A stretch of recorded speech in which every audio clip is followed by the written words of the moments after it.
आप देख रहे हैं प्राइम टाइम एट 9। मैं हूं आपके साथ दिव्यांश शर्मा। सबसे पहले हम बात करने जा रहे हैं झांसी में हुए दर्दनाक हादसे की। झांसी के मेडिकल कॉलेज में मौजूद नवजात बच्चों के विभाग में आग भड़क गई। 10 नवजातों की मौत हो गई। इस पूरे मामले पर सिस्टम की बड़ी लापरवाही सामने आई। ऐसी खामियां देखने को मिली जिन पर अगर ध्यान दिया गया होता पहले तो आज कई माता पिता की गोद सूनी नहीं होती। लेकिन तमाम मासूमों के बीच विपक्षी नेताओं की एंट्री होती है। उनके बयानों ने पीड़ित परिवार के जख्मों को कुरेदने का काम किया और इस हादसे पर भी सियासत चलती चली गई।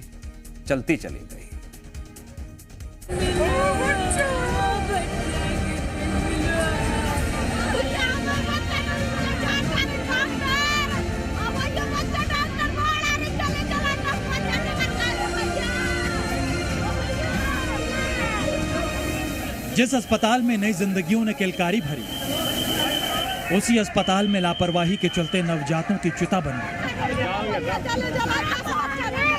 जिस ऑक्सीजन से जिंदगी बचनी चाहिए थी, उसी ऑक्सीजन ने 10 नवजात बच्चों की जान ले ली। जिन पर भरोसा करके माता पिता ने बच्चों को छोड़ा, उसी अस्पताल प्रशासन ने 10 परिवार की गोद सूनी कर दी।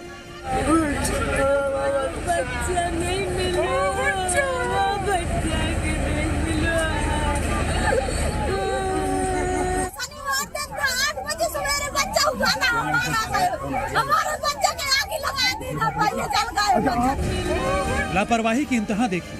रोजाना सैकड़ों लोगों की जिंदगी बचाने का दावा करने वाले अस्पताल में रखे ऑक्सीजन सिलेंडर्स में ही खोट था।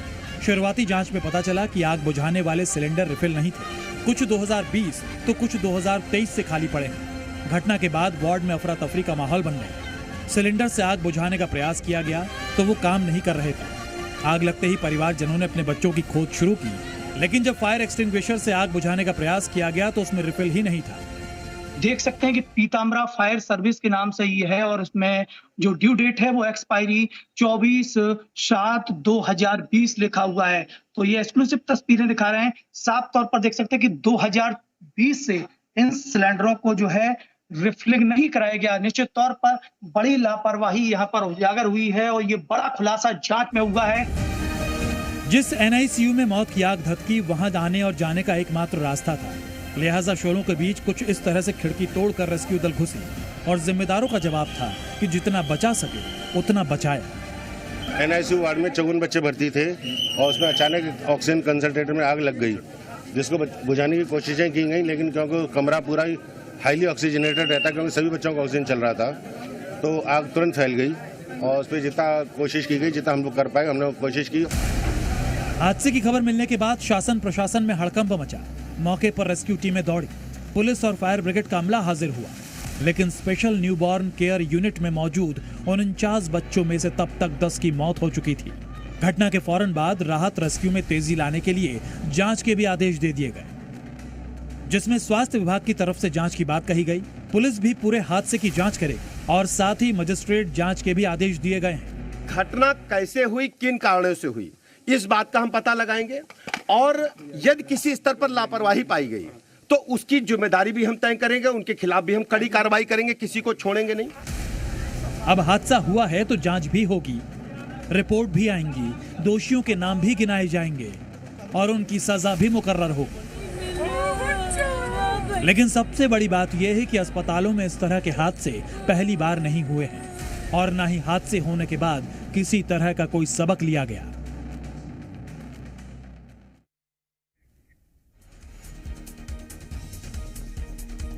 इस पूरे हादसे में कई तरह की खामियां सामने आई और अगर अस्पताल प्रशासन इन खामियों को लेकर पहले सतर्क हो गया होता, 10 नवजात इस तरह मौत के मुंह में नहीं जाते।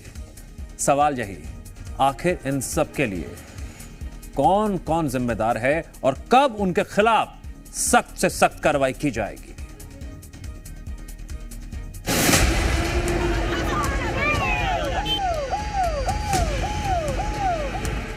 झांसी के मेडिकल कॉलेज में जो हुआ उसके लिए सिर्फ और सिर्फ सिस्टम जिम्मेदार है और हम ऐसा क्यों कह रहे हैं, इसके लिए इन तस्वीरों को देखिए।